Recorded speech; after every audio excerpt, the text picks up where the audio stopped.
Hello friends, welcome to my gym math classes. শুরু করছি আজকের সেশন। আজকে রেখেছি এসএসসি জিডির 2023-এ যে এক্সাম হয়েছিল সেই পেপারে রিজনিংয়ের কিছু কোয়েশ্চেন। দেখো, প্রথম প্রশ্ন যেটা দিয়েছে, যদি প্লাস মানে ভাগ, ভাগ মানে মাইনাস, মাইনাসের মানে ক্রস এবং ক্রসের মানে প্লাস, তাহলে রাশিটির মান নিচের কোনটি হবে? এই ধরনের কোশ্চেন, এই ধরনের টাইপের কোশ্চেন থাকলে কি করব আমরা শুধুমাত্র সাইনে চেঞ্জ করব। তাহলে এখানে কি ভাগের জায়গায় কি লিখবো? দেখো, ভাগ মানে বলেছে মাইনাস, তাহলে ভাগের জায়গায় -64। ওকে, এবার প্লাসের জায়গায় কি বলেছে? প্লাস মানে দিয়েছে ভাগ, তাহলে প্লাসের জায়গায় আমরা লিখবো ভাগ। আর মাইনাসের মানে হচ্ছে ক্রস, তাহলে ক্রস কত দেব? ক্রস 5। এবং ক্রসের মানে হচ্ছে প্লাস, তাহলে ক্রসের জায়গায় আমরা কত লিখবো? না তো +36। ওকে, তাহলে এটা সলিউশন করলে আমাদের হবে অ্যান্সার পাওয়া যাবে। এবার দেখো, 32 মাইনাস 60। এবার আমরা কি রুলস জানি, যে বদমাস রুল। দেখো, বদমাসের পর কি ডিভিশন মানে ভাগের কাজ আমরা আগে করতে হয়। তাহলে এই ভাগের কাজটা যদি আগে করি, কি 64কে 8 দিয়ে ভাগ করলে অ্যান্সার হবে 8, তাই তো? এরপরে কি 5, এরপরে 36 যেমন আছে রেখে দেব। তাহলে এটা যদি ক্যালকুলেশন হয় 32। এরপরে কি ডিভিশনের পর হয় মাল্টিপ্লিকেশন। এম ফর মাল্টিপ্লিকেশন মানে হচ্ছে গুণের কাজ। তাহলে 5 8কে এখানে কত হবে? 40 প্লাস 36। তাহলে এখানে কি 32 লিখছি। দেখো, এবার -40 প্লাস, এই দুটো যদি ক্যালকুলেশন করলে কোনটা হবে? -40 প্লাস 36 মানে হচ্ছে -4। ওকে, অপোজিট সাইড বিয়োগ বর্ডার চিহ্ন যেটা সেটা বসে। তাহলে 32 থেকে 4 যদি বাদ দিই কত হয়? 28 হবে আমাদের কারেক্ট। অপশন টি হবে কারেক্ট।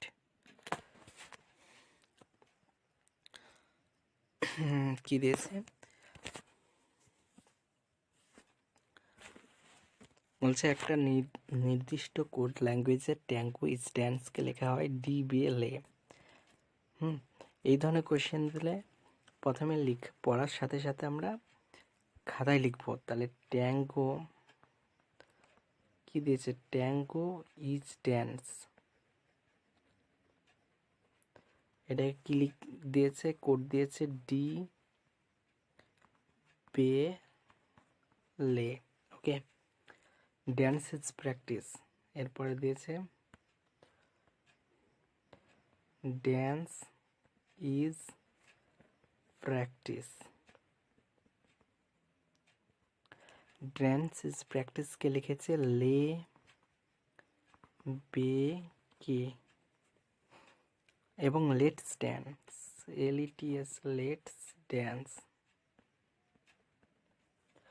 লেটস ড্যান্সকে কি লিখেছে? রেলে, RELE দিয়ে বলছে, লাস্টে বলছে যে প্র্যাকটিস কিভাবে লেখা হবে, মানে প্র্যাকটিসের কোড কি হবে। দেখো, এই ধরনের কোশ্চেনে কি করব আমরা, কমন কোনটা আছে সেইটা দেখব। তাহলে প্রথম লাইনে দিয়েছে ট্যাঙ্গো ইজ ড্যান্স। দেখো, তাহলে আমরা কমন ওয়ার্ডগুলো খুঁজতে হবে। তাহলে এখানে আমরা ড্যান্স পাচ্ছি, সেকেন্ড লাইনে একটা ড্যান্স, থার্ড লাইনেও একটা ড্যান্স, তাহলে তিনটেই কে কমন? ড্যান্স। তাহলে ড্যান্সের কোড পেয়ে যাবো এখান থেকে। ওকে, তাহলে ড্যান্সকে কি লেখা হচ্ছে সেটা দেখি। তাহলে সিমিলারলি বাঁ সাইডে যেমন ড্যান্স তিনটে, ডান দিকেও তিনটে কে কমন দেখতে হবে।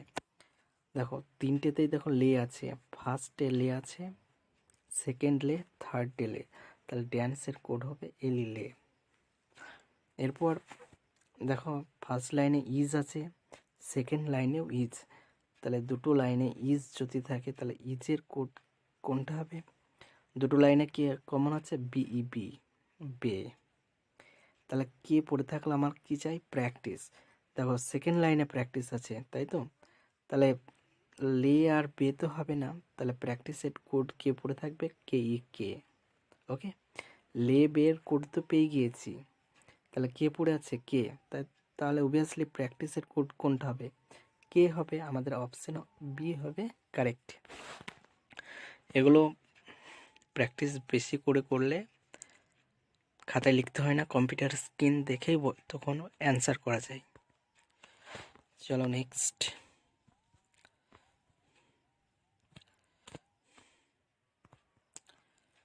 Select the figure which is embedded in the given figure. Rotation is not allowed. এই যে একটা ছবি দিয়েছে, এই ছবির মধ্যে কোনটা লুকোনো আছে। দেখো প্রথম অপশান দিয়েছে একটা উল্টো এলের মতন অপশান। ওকে, দেখো একটা সোজা এল পাওয়া যাচ্ছে এই ছবির মধ্যে, একটা কিন্তু আমি সোজা এল মানে এই টাইপের আমি দেখতে পাচ্ছি। কীরকম, এই ধরনের একটা কিন্তু এল ছবির মধ্যে দেখা যাচ্ছে, সেটা আমি ছবিতে দেখিয়ে দিচ্ছি। ওকে, দেখো দেখো এই যে মাথায় দিয়েছে এইটা একটা দাগ দিচ্ছে আমি, নিচের পোর্শনে একটা সরু দাগ রয়েছে এইভাবে, দিয়ে তার উপরের দাগটা, তার উপরের দাগ আছে, এরপরে দেখো এইভাবে গিয়েছে, এইভাবে গিয়েছে, আবার এইভাবে হয়েছে। আমি ভালো করে দেখিয়ে দিচ্ছি।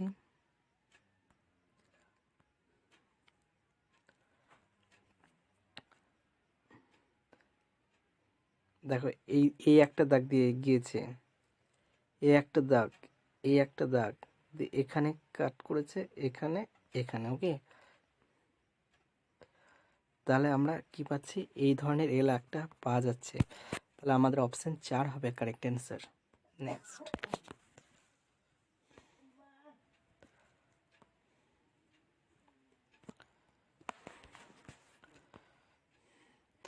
সিটিং অ্যারেঞ্জমেন্টের একটা প্রশ্ন দিয়েছে।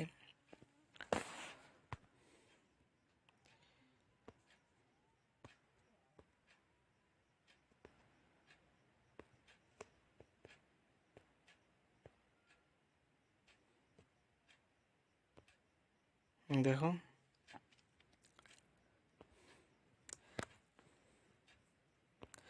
বলছে 6 জন ব্যক্তি H R J S N এবং বি উত্তর দিকে মুখ করে এক সারিতে বসে আছে। তাহলে কি দিয়েছে, 6 জন ব্যক্তি। আমি এর আগের দিন বলেছিলাম উত্তর মানে কি, এই সাইডটা উপরটা সবসময় উত্তর ধরবো, আর নিচেরটা কি ধরবো, দক্ষিণ। ওকে, তাহলে 6 জন ব্যক্তি বলেছে, উত্তর দিকে মুখ করে বসে আছে। কন্ডিশন কি দিয়েছে, বলছে বি জে এর পাশে বসে নেই। ওকে, তাহলে বি যেখানে থাকবে সেখানে কে থাকবে না, জে থাকবে না। জে এর পাশে বসে নেই, যিনি চরম ডান দিকে বসে আছেন। এই বাংলার এটাই হচ্ছে গন্ডগোল, এটা ইংলিশ পড়লে আমাদের সুবিধা হয়। ইংলিশে কি লেখা থাকবে, এখানে কি দিয়েছে, বাংলায় বি জে এর পাশে বসে নেই। তাহলে B is not sitting, B does not, B is not, ইংলিশে এরকম থাকবে, not sitting beside J, beside, beside J দিয়ে তারপর লেখা থাকবে who is sitting, which sitting at the extreme right, extreme right. Okay, মানে হচ্ছে এইসব কোশ্চেনের ক্ষেত্রে ইংলিশটা পড়লে খুব সুবিধা হয়।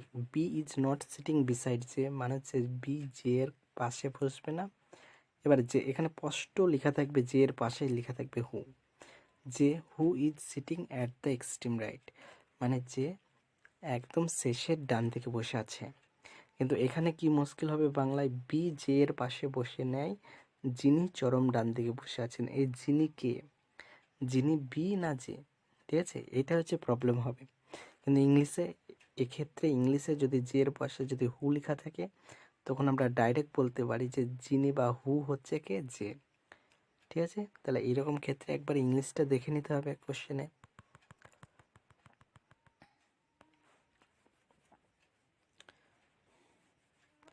তাহলে আমি বাংলাটা করাচ্ছি।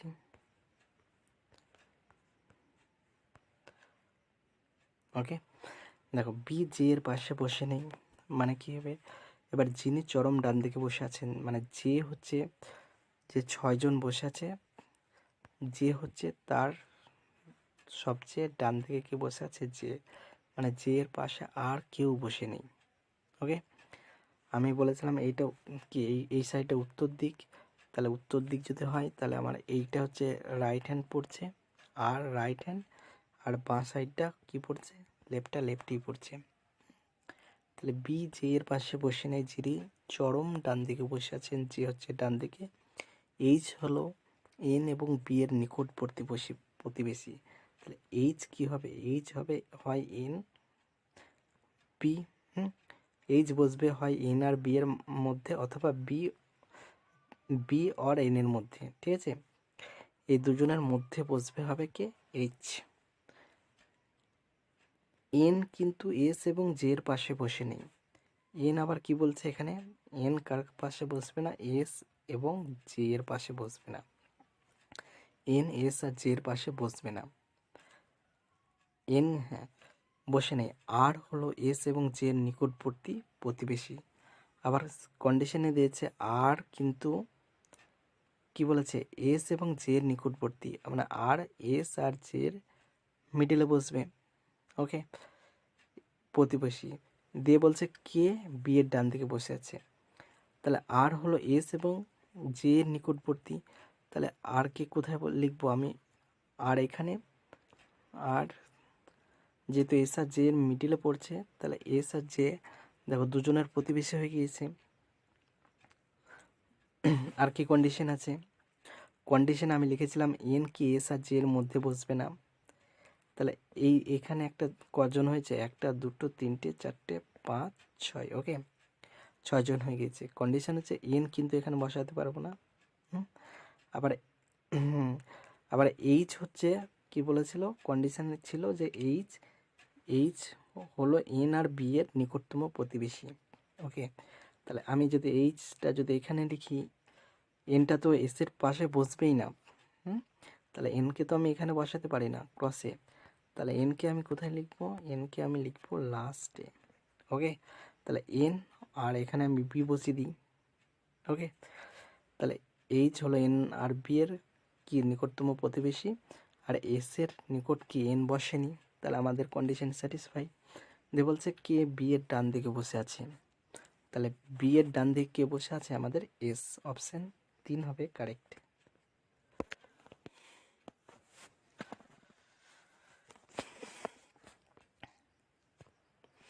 এখন নিচের কোন সংখ্যাটি প্রদত্ত সিরিজের প্রশ্নবোধক চিহ্নকে প্রতিস্থাপন করবে।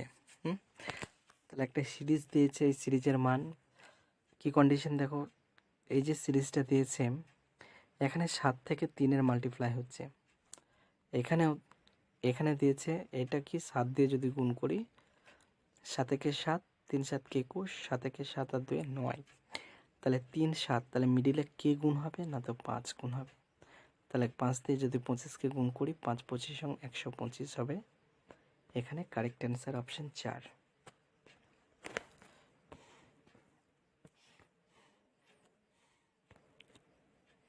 দেখো এই ধরনের কোশ্চেন খুব পরীক্ষায় এখন আসছে। বিবৃতি দিয়েছে কোনো গাজর বিট হয় না। পড়ার সাথে সাথে এইসব কোশ্চেন লিখে নেওয়াই ভালো। তাহলে আমি একটা ডায়াগ্রাম রাখছি, কোনো গাজর বিট হয় না, তাহলে এইটা যদি গাজর বলি, তাহলে বলছে গাজরের সাথে বিটের কোনো রিলেশন নেই, বিট। ওকে, কোনো গাজর বিট হয় না, কিছু গাজর আদা। সেকেন্ড কন্ডিশন দিয়েছে কিছু গাজর হচ্ছে আদা, তাহলে গাজরের সাথে কিছু গাজর আমার কি আদা, মানে আদার কিছু পোর্শন কি গাজরের মধ্যে পড়বে। থার্ড কন্ডিশন কিছু দিয়েছে, কিছু আদা বিট হয়, আবার কিছু আদা আবার কিছু বিট তো আগে লিখেছি, আরেকবার বিট লিখে দিচ্ছি এখানে। ওকে, কিছু আদা বিট, তাহলে আমাদের বিবৃতি শেষ। এবার কনক্লুশন, উপসংহারে বলছে সমস্ত বিট আদা। দেখো সমস্ত বিট আমি আদা কখনোই বলতে পারবো না, তাহলে কাটা গেল।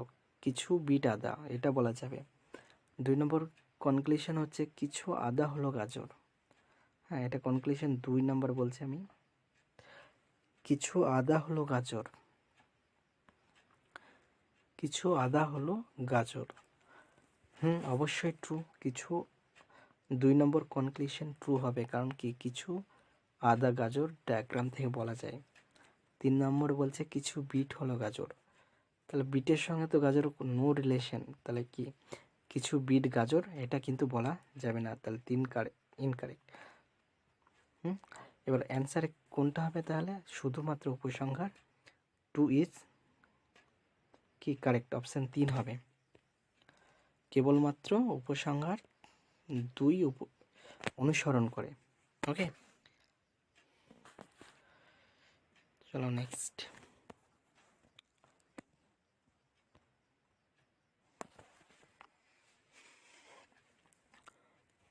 বলছে প্রদত্ত বিকল্পগুলির মধ্যে থেকে অক্ষর ক্লাসটি নির্বাচন করুন যা নিম্নলিখিত সিরিজে প্রশ্ন চিহ্নকে প্রতিস্থাপন করতে পারে। তাহলে এই সিরিজের এটা কি জিজ্ঞেস চিহ্ন, আমাদের কোন ওয়ার্ডটা হবে সেটা লিখতে বলেছে। তাহলে প্রথম হচ্ছে দেখো কে থেকে ও হয়েছে, আই যে কে এল এম এন ও, কে এর পর কি প্লাস কে এর পর 4 ঘর যাচ্ছে, ও থেকে S, O P Q R S, ও ওটাকে বাদ দিয়ে পি কিউ আর এস 4, তাহলে ডাব্লু থেকে আমি +4 যাব, তাহলে U V W X Y Z A, তাহলে তাহলে কি ফার্স্ট লেটার হবে এ। তা এরপরে কি সেকেন্ড আই থেকে এম হয়েছে, I J K L M 4, 4 4 4 করে বাড়ছে। তাহলে ইউ এর সাথে আমরা কি 4 অ্যাড করব, U V W X Y, তাহলে এ ওয়াই। 3 নম্বর এল থেকে কি হয়েছে P, L M N O P, আবার 4, তাহলে এক্স এর সাথে কি আমরা 4 অ্যাড করব, X Y Z A P, A Y P. Okay, লাস্টে টি থেকে X, T U V W X, আবার 4, তাহলে এফ এর সাথে আমরা কি 4 অ্যাড করব, F G H I G, তাহলে অ্যান্সার হবে A Y V J, option 2 হবে কারেক্ট। দেখো বলছে বিকল্পটি নির্বাচন করুন, তৃতীয় শব্দটি একইভাবে দ্বিতীয় শব্দটি প্রথম শব্দের সাথে সম্পর্কিত। তাহলে কি বলছে, দ্বিতীয়টা যেমন প্রথমটার সাথে সম্পর্কিত, সেই রকমভাবে তৃতীয়টা কোনটার সাথে সম্পর্কিত সেটা বলতে বলেছে। দেখো আকরিক বলছে, আকরিক ইজ টু ধাতু দিয়ে বলছে দুধ ইজ টু কি, তাহলে কি আকরিক থেকে আমরা কি ধাতু পাওয়া যায়, আকরিক থেকে ধাতু নিষ্কাশন করা যায়। সিমিলারলি দুধ থেকে কি পাওয়া যাবে, আমাদের দই, অপশন 1 হবে কারেক্ট। এই ফিগারের প্রশ্ন একটু প্রবলেম হচ্ছে।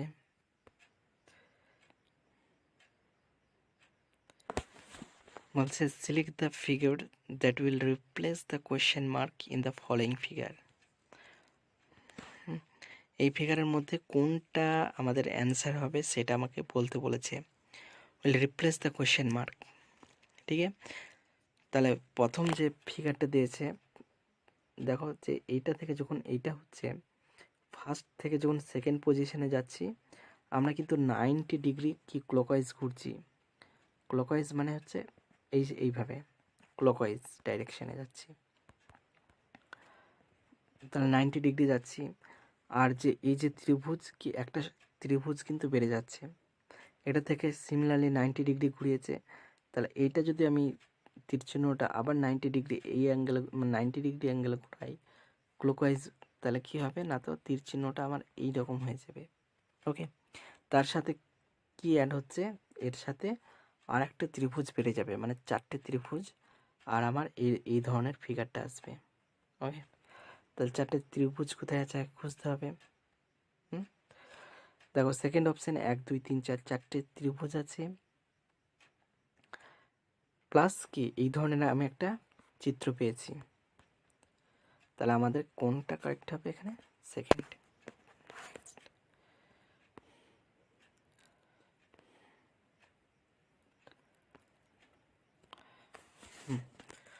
এখানে দিয়েছে which of the following figure is the exact mirror image of the given problem figure when the mirror is held at the right side। ঠিক আছে, যখন আমি রাইট সাইড মানে কি এই ছবির আমি ডান সাইডে কোনো একটা মিরর রাখবো, তাহলে তার মিরর ইমেজ কি হবে সেটা আমাকে বলতে বলেছে। দেখো মিরর ইমেজের ক্ষেত্রে কি কি হয়, ব্যাপারটা হচ্ছে সবসময় দূরের জিনিস কাছে আসবে আর কাছের জিনিসগুলো দূরে যাবে। আর কি হবে, তাদের পার্শ্বীয় পরিবর্তন হবে। ওকে, তাহলে কি বলছে, আমি এই ডি যে এটা ডি দিয়েছে, হ্যাঁ এই ডি কি হবে না তো জি এর কাছে যাবে, আর জিটা কোথায় আসবে না তো জিটা আসবে আমাদের ডি এর কাছে। ওকে, তার সাথে কি হবে, ডি এর পার্শ্বীয় পরিবর্তন মানে ডিটা এইরকম দেখতে হয়ে যাবে এই ধরনের। এটা খাতায় লিখলে উল্টো পেজে যে মিরর ইমেজ সহজে নির্ণয় করা যায়। তাহলে আমি অপশানগুলো টেস্ট করছি। আর একটা কথা হচ্ছে মিরর ইমেজে কোনো সময় উপর নিচে পরিবর্তন হবে না, কেবলমাত্র পাশের পরিবর্তন হবে। দেখো প্রথম অপশান দিয়েছে, প্রথম অপশানে যে এইটা আছে এইটা কিন্তু উপর নিচে পরিবর্তন হয়ে গিয়েছে, তাহলে এইটা কাটা গেল। ওকে, সেকেন্ড অপশান দেখো ডি ডি এই সাইডে গিয়েছে, জি এই জিটার কোনো পরিবর্তন হয়নি, জিটা কিন্তু উল্টে যাবে। খাতায় যদি এইভাবে জি লিখে না, যদি মিরর ইমেজ হয় তাহলে জি এর কি মানে পার্শ্ব পরিবর্তন হয়, তাহলে সেকেন্ডটা কাটা গিয়েছে। থার্ডটা দেখছি, দেখো জিটা এই সাইডে এসেছে, আমার ডান সাইডে এসেছে জি, কারেক্ট। এবার ডিটা দূরে গিয়েছে, এটাও ঠিক আছে। ডি এর তো এই ধরনের পরিবর্তন, কারেক্ট। আর এটা যে তীর চিহ্ন আর এটা যে আংশিক লাভ চিহ্ন, এর পাশাপাশি দেখো পরিবর্তন হয়েছে, এই সাদাটা এর পাশে আর যে ব্ল্যাক কালার ওইটা গিয়েছে ডান পাশে, এদের পার্শ্ব পরিবর্তন হয়েছে। এই আছে দেখো ওয়াই, হ্যাঁ এর নিচের যে পোর্শন এটাও ঠিক রয়েছে, পাশাপাশি পরিবর্তন হয়েছে, তাহলে আমাদের কারেক্ট হবে third answer. Okay, next repeated প্রশ্ন। এটা রিপিট হয়েছে, এটা তো লিখেইছি যে B is not sitting beside J who is sitting at the extreme end. আগে করিয়েছি কোশ্চেনটা।